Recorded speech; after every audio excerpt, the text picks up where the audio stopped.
드로잉의 정석, 그림을 잘 그릴 수 있는 단 하나의 팁을 오늘 알려드립니다.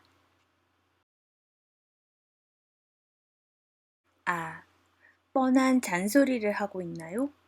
하지만 이건 정말 진실이에요.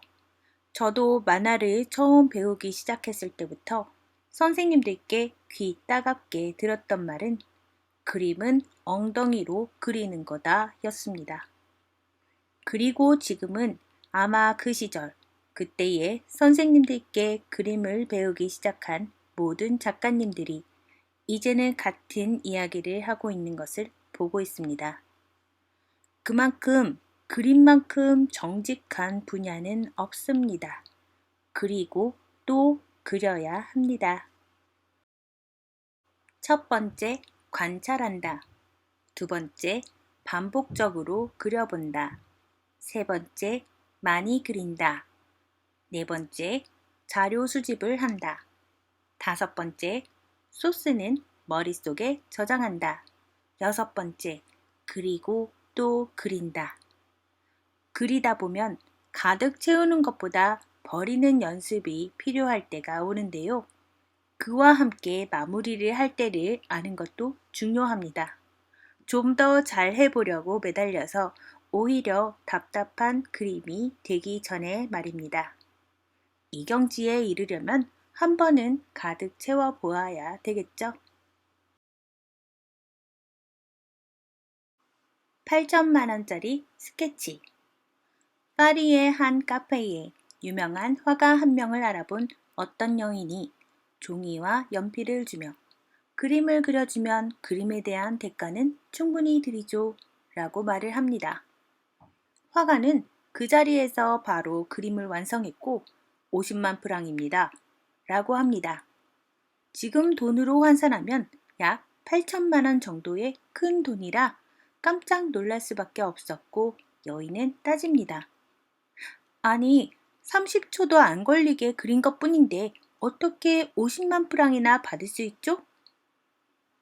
당신이 보기에 방금 내가 몇 분 스케치한 것에 지나지 않았지만 이렇게 그릴 수 있게 되기까지는 40년이 걸렸소.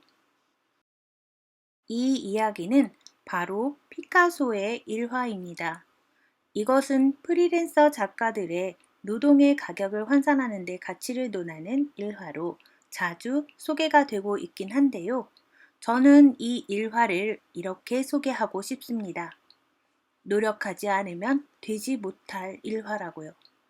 40년 동안 그리며 익히고 스타일을 구축한 선 하나하나를 무엇과 바꿀 수 있을까요? 같은 40년이라고 이렇게 몇 초 동안 가치 있는 선을 그릴 만큼 노력은 하고 나서 그림의 가치를 따지고 있나요? 누구의 일화인지 잘 기억이 나지 않는데 머릿속에서 늘 떠나지 않는 일화 하나를 소개해 드리겠습니다. 화가를 친구로 둔 어떤 사람이 닭 그림을 가지고 싶었다고 해요. 그래서 친구인 화가에게 닭을 한 마리 그려달라고 했고 그 화가는 알겠노라고 합니다.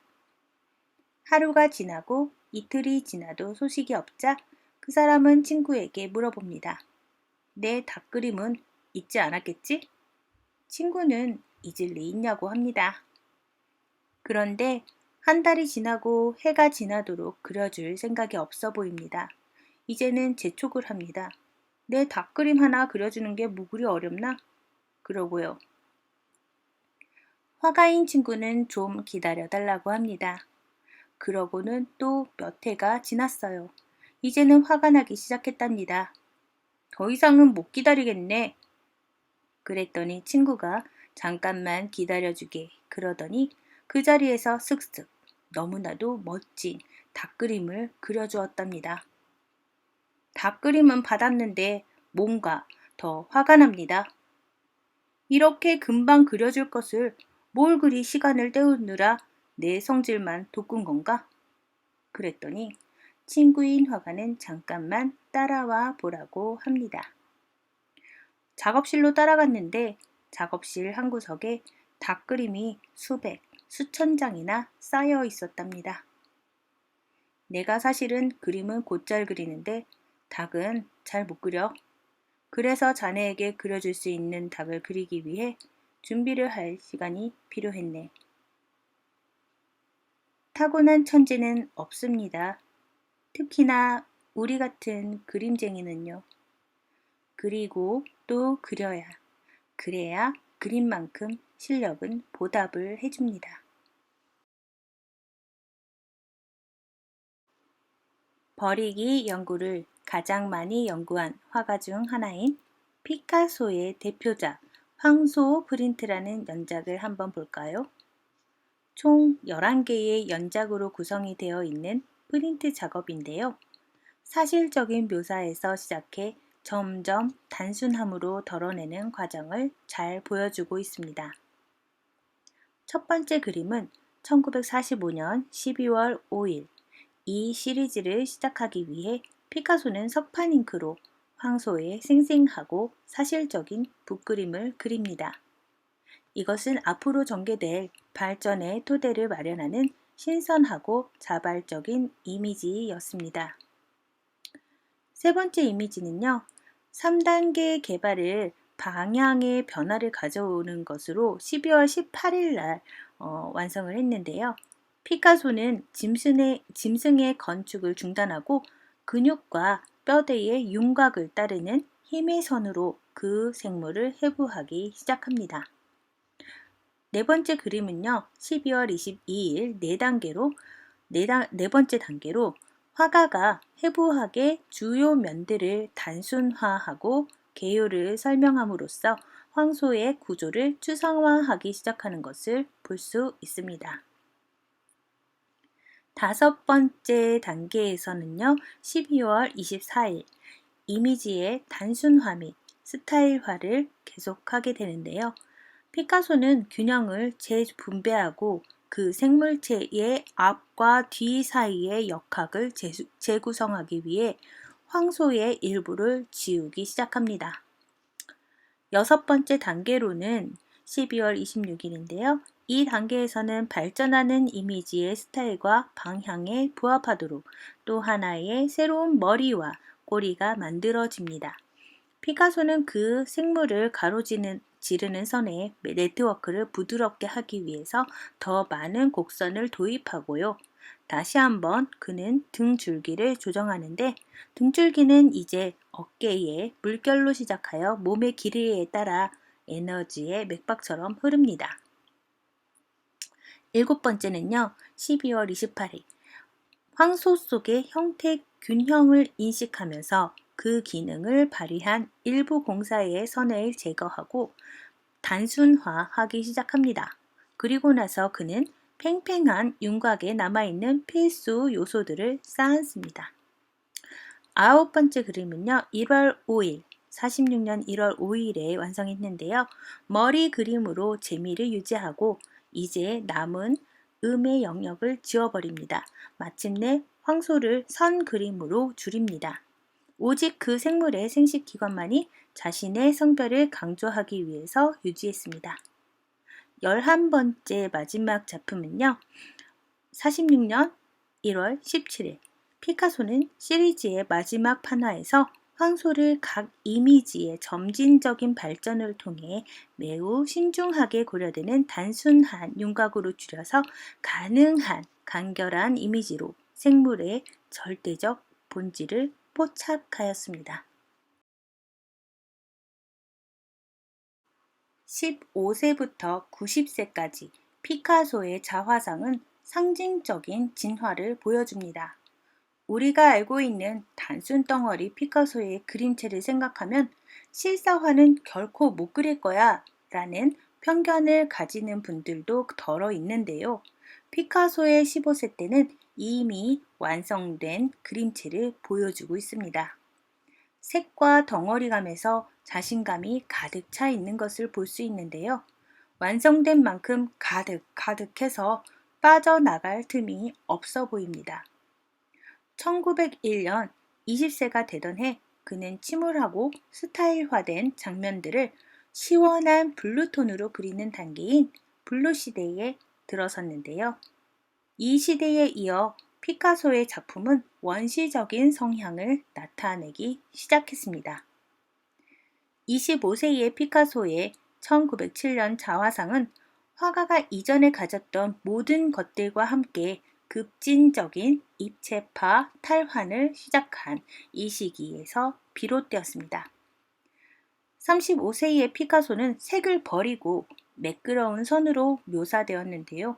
젊은 그는 거만한 시선으로 우리를 바라보고 있습니다.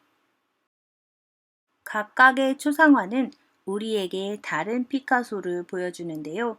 그의 초상화를 통해 그의 창조적 진화를 추적한다는 것은 결코 일직선으로 움직이지 않는다는 것을 의미합니다.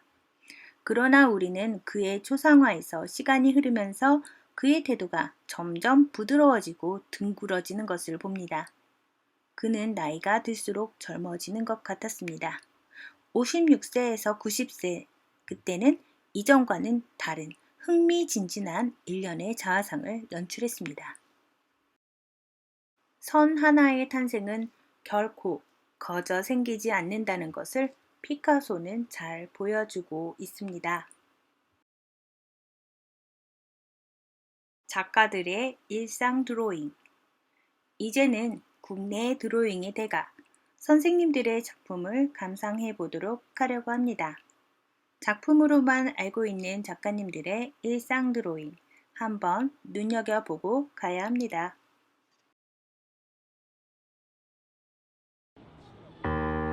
우리 서울이란 곳을 겉으로만 봤지 속을 들여다본다는 것은 참 쉽지 않았어요.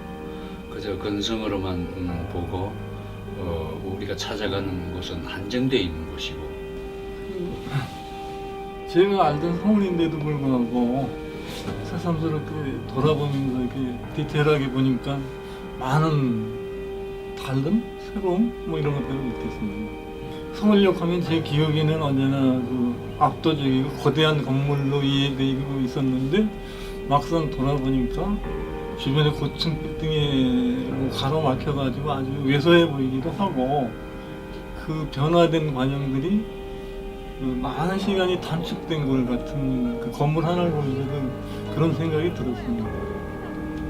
아주 어렸을 때는 많은 사람들이 거기서 지방으로 많이 가거나 올라오거나 서울의 관문이어서 그 복잡했던 기억이 있고, 그 당시엔 또 건물이 커 보였고, 지금 얘기하면은 뭐 이제 전혀 쓸쓸하고, 혹은 뭐 요즘은 뭐 영화로 어떤 것들은 다 없어지고 건물만 덩그러니 남은 것 같아가지고 약간 뭐 서글픔 이런 것도 느꼈습니다. 제가 알고 있었던 것보다 더 많은 이야기들이 있고, 또 보이지 않았던 것들이, 거기도 다 사람 살았던 흔적도 있고, 그 건물의 모양 자체는 변하지 않았지만 주변 환경이 변한 것으로 재미난 이야기거리가 될 수 있다고 생각이 듭니다.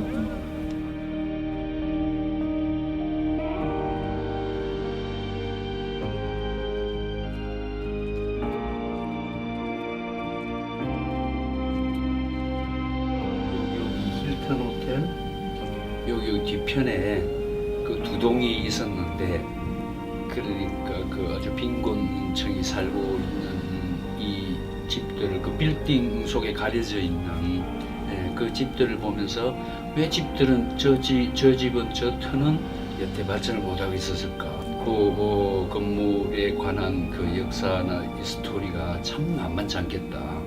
이것이 역시 이제 사람 사는 모습을 들여다보게 되는 것이고, 그래서 참 호감이 가고 구미도 당기고 또는 더 알아보고 싶고, 그러니까 그 어떤 건물마다 뭐 작은 건물이든 오래된 건물이든 건물마다 그 다 역사가 있고 이야기가 있을 것 아닙니까? 그래서 그런 것들도 더 공부가 필요하겠다는 그런 생각을 많이 했고요.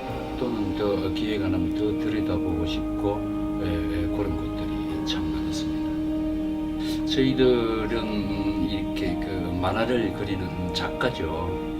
사람 사는 이야기를 많이 다루려고 하고, 또 사람한테 많이 접근을 하려고 하고 있습니다. 그런 점에서 봐서는 이 겉보다 속의 내실을 다져야 하겠는데, 그것이 사람 사는 이야기로 또 온기 있는 이야기로 많이 풀어내면 좋겠다 하는 걸 생각했습니다.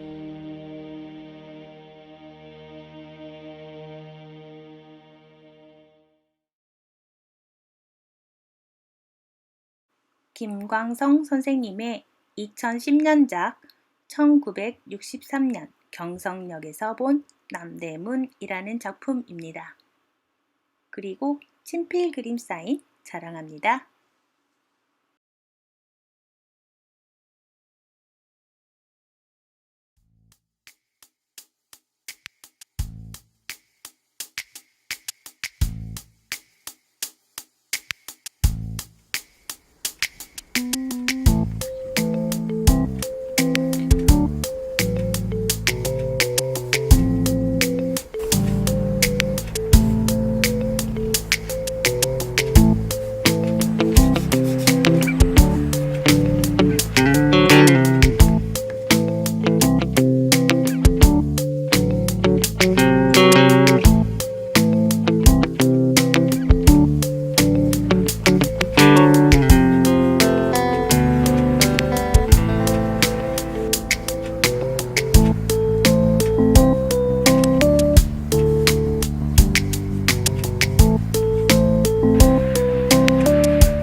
오케이.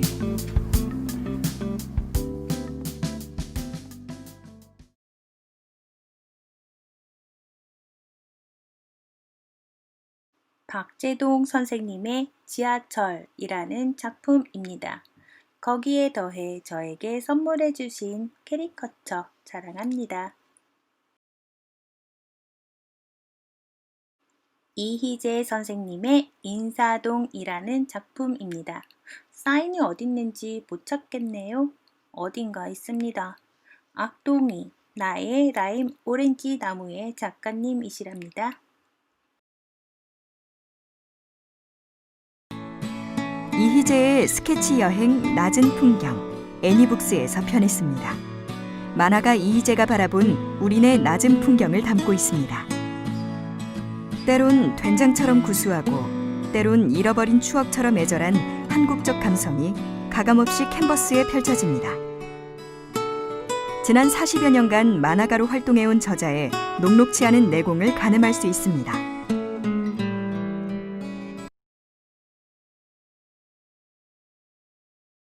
김정기 작가님의 2013년작 남대문이라는 작품입니다. 라이브 드로잉으로 세계적인 작가님이 되셨습니다. 역시나 그림 사인 자랑하나 합니다.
석가의 해부학, 그리고 투믹스에서 무당이라는 작품을 연재하고 계시는 석정현 작가님의 드로잉입니다.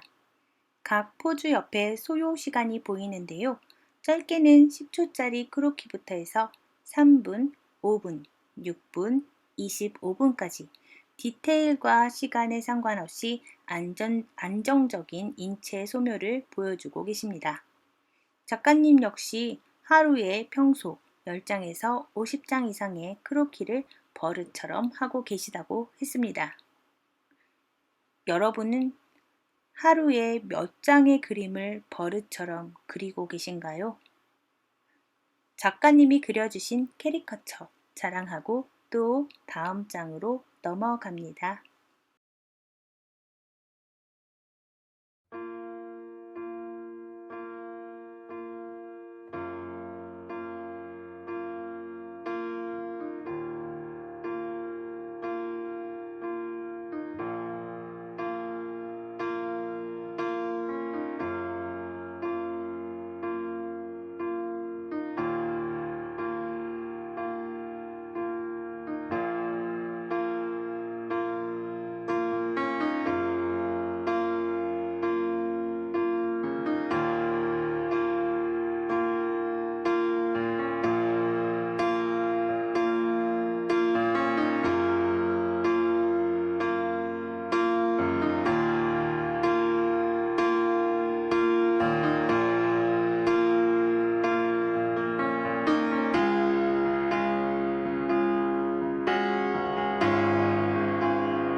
세계적인 화가 그리고 국내의 저명한 작가님들의 드로잉 일상을 보았습니다.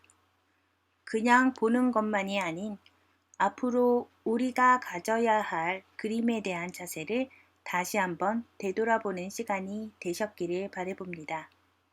그림은 엉덩이가 그리는 것이다 라는 말을 여러분도 가슴에 새겨두고 끈기 있게 좋아하는 그림을 내가 지향하는 방향을 향해 잘 그릴 수 있으시길 바랍니다.